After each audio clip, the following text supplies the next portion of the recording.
dan sehat semua. Tujuan pembelajaran video kali ini adalah: 1. Anak-anak dapat menentukan ide pokok dari suatu bacaan. Yang kedua, dapat menyebutkan kelainan pada organ gerak pasif, yaitu tulang.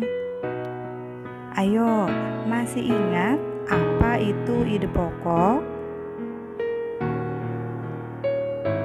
Nah, ide pokok adalah ide atau gagasan yang menjadi pokok pengembang paragraf.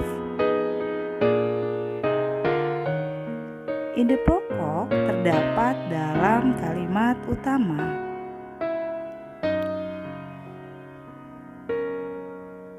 Ayo, coba kita amati gambar di video ini.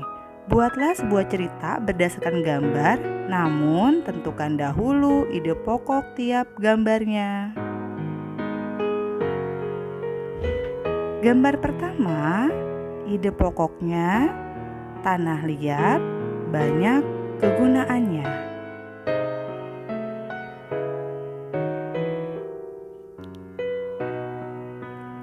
Gambar kedua, ide pokoknya proses pembuatan gerabah dari tanah liat. Gambar ketiga, ide pokoknya macam-macam peralatan yang terbuat dari tanah liat.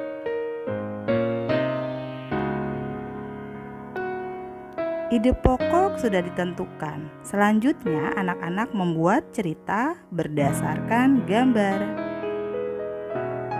Gambar pertama, tanah liat banyak kegunaannya. Anak-anak bisa membuat cerita berdasarkan gambar.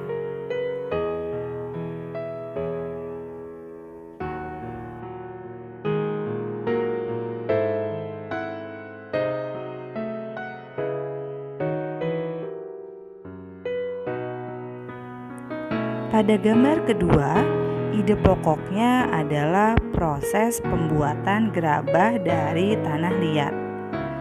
Dari ide pokok tersebut, anak-anak kembangkan lagi menjadi sebuah cerita berdasarkan gambar yang kedua.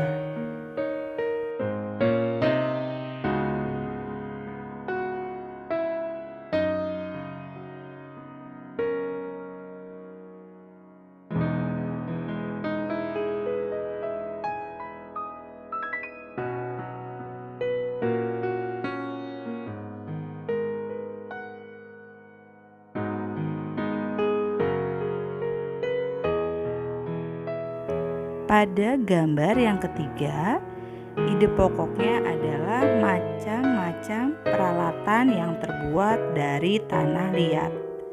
Dari ide pokok tersebut, anak-anak kembangkan menjadi sebuah cerita berdasarkan gambar.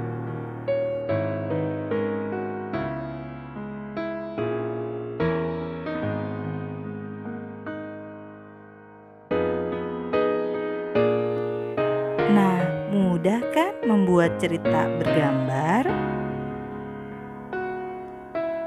Ayo, sekarang kita amati cara duduk anak-anak seperti apa.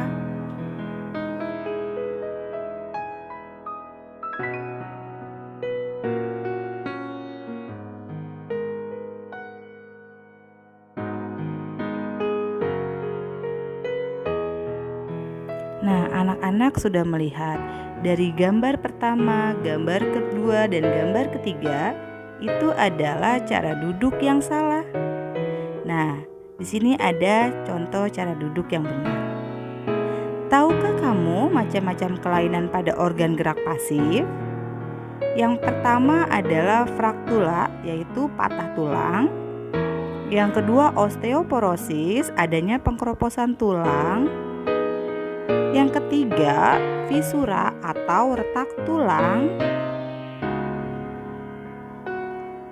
Yang keempat, ada lordosis, ada skoliosis, dan terakhir adalah kifosis.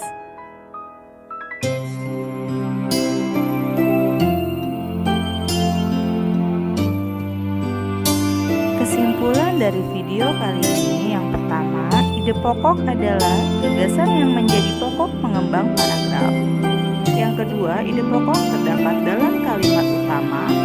Yang ketiga, macam-macam kelainan pada tulang, yaitu patah tulang, osteoporosis, retak tulang, lordosis, kifosis, dan skoliosis.